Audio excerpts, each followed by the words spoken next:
সুপ্রিয় প্রিন্ট এবং ইলেকট্রনিক মিডিয়ার সাংবাদিক ভাইবোন, আমরা আজকে আপনাদের এখানে যে কারণে আপনারা এসেছেন তা হলো যে সাদিক অ্যাগ্রো লিমিটেডের চেয়ারম্যান মোহাম্মদ ইমরান হোসেনকে আমরা গতকাল মানি লন্ডারিং আইনের 4-এর 2 ধারা এবং 4 ধারায় তাকে অর্থ পাচার, অবৈধভাবে চোরাচালানির মাধ্যমে গরু আমদানি এবং বিভিন্ন জালিয়াতি এবং প্রতারণার অভিযোগে তাকে গ্রেপ্তার করা হয়েছে এবং তার বিরুদ্ধে মানি লন্ডারিং আইনে মামলা রুজু করা হয়েছে। তিনি বর্তমানে আইনানুগ কার্যক্রমের বিরুদ্ধে গ্রেপ্তারকৃত অবস্থায় আছেন। এছাড়া তার প্রতিষ্ঠান এগ্রো যে লিমিটেড তার এবং তার যে ওখানকার ব্যবস্থাপনা পরিচালক তাদের বিরুদ্ধে আমরা আইনানুগ, এছাড়া আরও 5-7 জনের বিরুদ্ধে আমরা আইনানুগ ব্যবস্থা কার্যক্রম গ্রহণ করছি।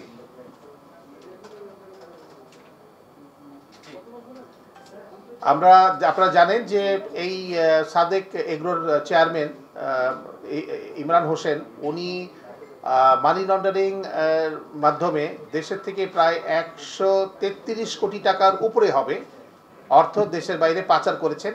তাছাড়া উনি বিদেশ থেকে সরকারি যে নীতি রয়েছে যে আপনার কৃত্রিম গো প্রজনন কেন্দ্রে সাভারের যে আপনার যে সরকারি যে নীতিমালা রয়েছে, নীতিমালার বাইরে গিয়ে উনি ব্রাহ্মা জাতের বেশ কয়েকটি গরু, প্রায় 15টি গরু দেশে আমদানি করেছেন। এই গরুগুলো আমদানির আড়ালে আমরা যেটা জানতে পেরেছি যে প্রায় 86 লক্ষ টাকা উনি দেশের বাইরে অর্থ পাচার করেছেন।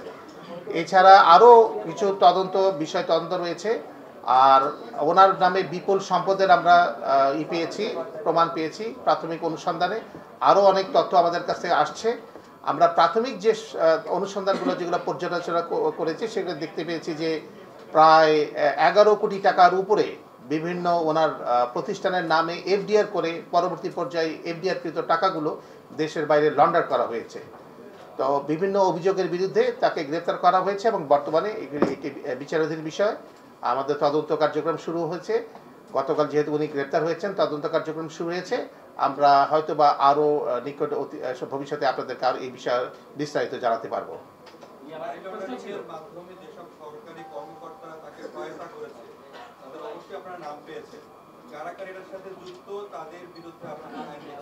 মানি লন্ডারিং আইন অনুযায়ী সরকারি কর্মকর্তার কোনো সংশ্লিষ্ট থাকলে সেটি দুদক তদন্ত করে।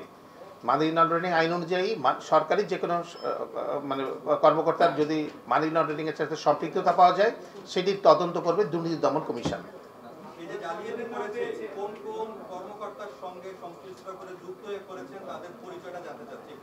আমরা তদন্তের স্বার্থে এই মুহূর্তে তার বিস্তারিত এই সবগুলো জিনিস আমার মনে হয় প্রকাশ করাটা সমীচীন হবে না। তার নাম আমরা উনি যেহেতু মানি লন্ডারিং এর সাথে জড়িত ছিলেন, আমাদের কাছে যে তথ্যপত্র রয়েছে সেটা হচ্ছে যে টেকনাফ এবং উখিয়া অঞ্চল দিয়ে উনি মিয়ানমার থেকে এবং বার্মা, নেপাল থেকে, ভুটান থেকে বিভিন্ন জাতের গরু উনি আমদানি করেছেন।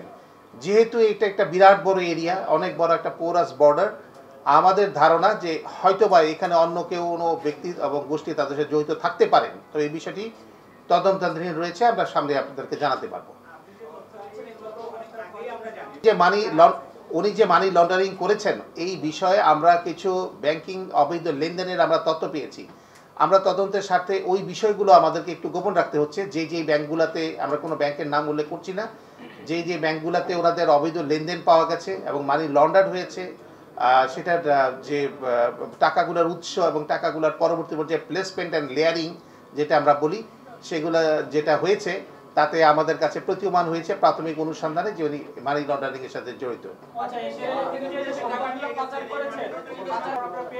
উনি প্রচুর সম্পদের মালিক হয়েছেন। তাছাড়া মোহাম্মদপুর এলাকায় উনি সরকারি খালের জমি ভরাট করে সেখানে অবৈধভাবে ব্যবসা করেছেন। তাছাড়া ওনার নামে প্রচুর জমি, আমরা প্রাথমিক তদন্তে যেটা জানতে পেরেছি, প্রচুর স্থাবর সম্পত্তির অনেক প্রমাণ পাওয়া গেছে। আরও বেশ কিছু সম্পদ আমরা খুব দ্রুতই, যেগুলো আমাদের হাতে এখনো এসে পৌঁছেনি, আমরা আপনাদেরকে এই তথ্যগুলো ভবিষ্যতে দিতে পারবো। এখন প্রাথমিক অবস্থায় আমরা থাইল্যান্ড সহ বিভিন্ন দেশগুলোর কথা শুনছি কিন্তু আমরা আগামীতে যখন তদন্ত হবে এই বিষয়ে সুস্পষ্ট ধারণা আপনাদেরকে দেব।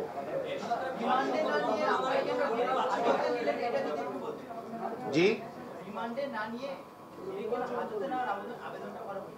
না না না, উনি তো যে কোনো ব্যক্তি গ্রেপ্তার হলে প্রথমে উনি হাজতে যাবেন, পরবর্তী পর্যায়ে মামলার তদন্তকারী কর্মকর্তা রিমান্ডের প্রেয়ার দিবেন, এটা পরবর্তী স্টেপ। জি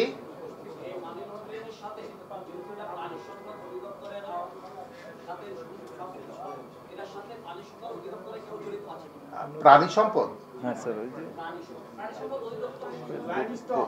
আমরা এই মুহূর্তে ওই বিষয়টাকে জানতে পারিনি, কিন্তু পরবর্তী পর্যায়ে এখানে অনেকগুলো বিষয় আছে যে উনি ব্রাহ্মা জাতের যে গরুগুলোকে অবৈধভাবে আমদানি করেছিলেন সেগুলো ঢাকা কাস্টমস হাউস কর্তৃক কিন্তু আটক করা হয়েছিল, এবং সেই আটককৃত গরুগুলোকে কৃত্রিম গো প্রজনন কেন্দ্র সাভারে রাখা হয়েছিল, এবং পরবর্তী পর্যায়ে কৃত্রিম গো প্রজনন কেন্দ্র থেকে সিদ্ধান্ত দেওয়া হলো যে এই গরুগুলাকে আপনি জবাই করে আপনি সুলভ মূল্যে, ন্যায্য মূল্যে মানুষের মাঝখানে দিয়ে দেন, বিক্রি করে দেন।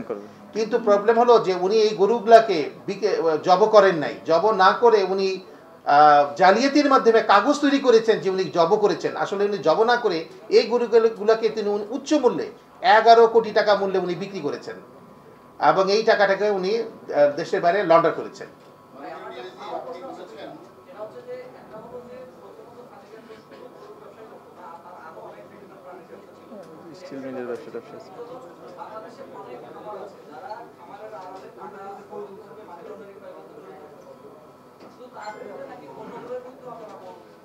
অন্যান্য বিষয়গুলো আসছে, যেমন ওনার জালালাবাদ মেটাল লিমিটেড, এখানে এই ধরনের একটা প্রতিষ্ঠানের সন্ধান আমরা পেয়েছি, সেই বিষয়ে আমরা তদন্ত চলছে, আমরা আরও বিস্তারিত বিষয়গুলো আপনাদের জানাতে পারবো। তবে আপনার কথাটি গুরুত্বপূর্ণ যে হ্যাঁ, ইন্টারফেস হিসাবে হয়তো উনি খামারের ব্যবসা এবং উচ্চ বংশীয় গরু ছাগলের বিজনেস এগুলো হয়তো করতে পারেন, এবং হয়তোবা এর আড়ালে উনি আরও অনেক কিছু করেছেন যেগুলো তদন্তনাধীন রয়েছে। তবে প্রাথমিক অনুসন্ধানে আমরা কিন্তু ওনার নামে প্রচুর সম্পত্তির, স্থাবর সম্পত্তির প্রমাণ পেয়েছি। আপনারা যেহেতু মানি লন্ডারিং এর বিষয়টি জানতে পেরেছেন, সেই সাথে কালো টাকা সাদা করার কোনো পরিকল্পনা ছিল নাকি ওনার?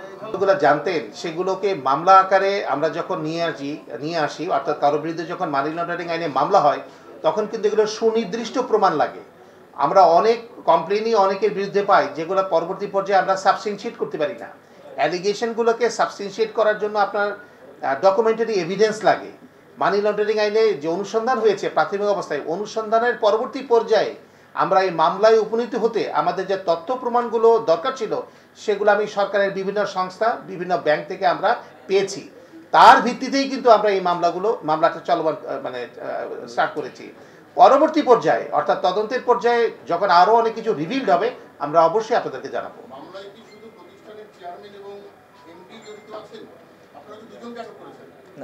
আমরা বর্তমানে একজনকে আটক করেছি, করা হয়নি, আমরা অভিযান চালাচ্ছি এবং এর সাথে আরো 5-7 জনের সংশ্লিষ্টতা আছে। ওনার এই অবৈধ বিজনেস এবং অন্যান্য সিন্ডিকেটের বিষয়, মানি লন্ডারিং ইস্যুগুলোতে আরো 5-7 জনের সংশ্লিষ্টতা আমরা প্রাথমিক অবস্থায় পেয়েছি। কিন্তু যেহেতু আমি আগে আপনাদেরকে বললাম যে একজনকে আইনের আওতায় আনতে গেলে তার বিরুদ্ধে সুনির্দিষ্ট অভিযোগের প্রমাণ দরকার, সাক্ষ্য প্রমাণ ছাড়া আপনি তো আইনে কাউকে সম্পৃক্ত করতে পারবেন না। সেইটুকুর জন্য আমাদের অপেক্ষা করতে হচ্ছে। আমরা খুব দ্রুতই এই যে আমরা তথ্য প্রমাণ প্রাপ্তির যে বিষয়গুলো এগুলো চলমান রয়েছে, বিভিন্ন সংস্থা থেকে আমরা পাচ্ছি। তবে যতটুকু পেয়েছি সেই আলোকে মামলা রুজু করা হয়েছে, বাকিটুকু পেলে আর যারা যারা সম্পৃক্ত সবাইকে আমরা আইনের আওতায় আনতে পারবো।